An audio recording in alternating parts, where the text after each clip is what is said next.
look, that's the Al River toward the approach. Sideline. Listen, yeah, it's back. I mean, what are we doing? Look.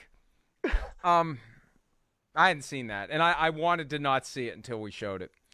That reminds me of the Al Riveron approach. The Al Riveron approach to explaining controversial calls is to state the rule and then to state in conclusory fashion that the behavior violated the rule without explaining anything. All he said is posturing toward the sideline.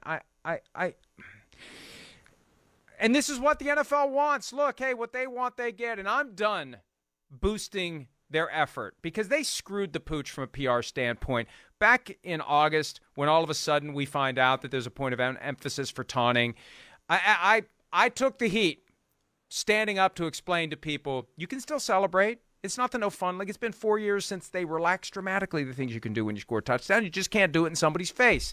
And I tried to get people to understand the reasoning. But you know what? I'm out. I'm done. You're on your own, NFL. You've got to explain it yourself because you've gone too far. What Cassius Marsh did the other night was not an example of what they should be trying to take out of the game. You're trying to turn guys into robots, and that's inexcusable, and it's not a reflection. This is what happens when you don't want human beings to behave like human beings. Because this is a human moment. It's a human reaction. This is the team that cut Cassius Marsh. Let him enjoy himself. Let him have his moment.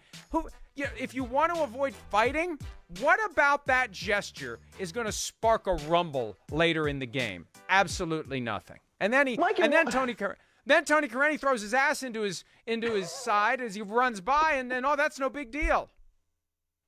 Like, it wasn't even a gesture. I mean, that's the thing, right? I always felt like it was supposed to be a gesture, right? And that's why when Perry Field's talking about he's posturing toward the sideline, what the hell is a posture supposed to do to start a fight?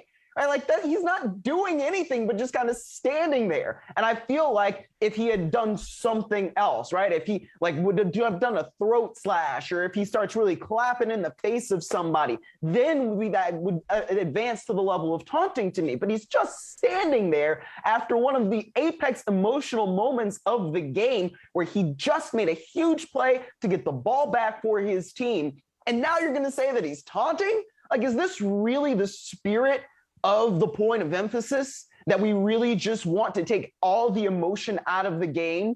Because everything that was told in the point of emphasis was you cannot gesture at another team. He didn't gesture. By Perry Field's own what he said in that clip, he is posturing. And to me, posturing is not the same as making a gesture, but who knows? I mean, maybe he's like saying he's immunized versus being vaccinated, and I'm the one who should figure out the difference.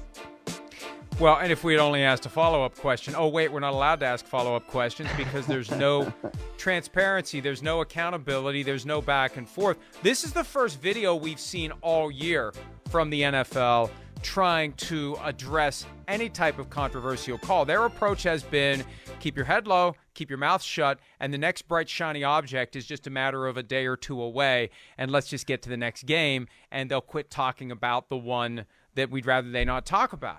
And that's why they need to have somebody. And I don't know if Perry Fewell can be that guy because I want to see him interact with some questions. He's just reading off of a sheet. Anybody could have delivered that. He's just the guy who is saying what someone told him to say. I want to hear someone extemporaneously answer questions about controversial calls, explain to us how the rules apply, how they don't apply. Was it a mistake? Was it not a mistake? Dean Blandino was great at that. Mike Pereira was great at that. And Blandino would still be there if they weren't so damn cheap. And sorry, NFL, the shoe fits.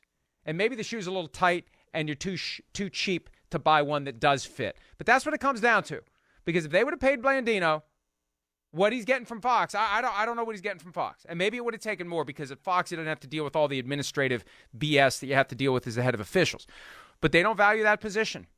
And so what you get are people who lack the skills to be the face and the voice to the public to explain these things. Peter King has said that's the most important function during the season for anyone in the league office, and it's currently abdicated, Myles. Well, and that's really what the big problem is, because I feel like even in that video, he just says it's posturing, and then he states what the point of emphasis is and then why the point of emphasis happened. It's not anything about why that was applied there, right? And I think that that's one of the big problems with the whole Cassius Marsh thing. It's not just that, he was standing there posturing. You got to explain why exactly that is something that counts as a gesture, when the whole thing of why that was a point of emphasis was trying to take fights out of the game. I fail to see how that's going to start a fight. And I understand when you've got somebody like Mike Tomlin, who is a part of the competition committee, and then comes out and he says, no, I agree with the way that that was applied. I mean, newsflash, of course he is, because that thing is going to benefit his team, right? But at the same time, it's like, he's been very consistent with that in saying that we need to make sure we're cleaning up the game. And I don't really see anything that's dirty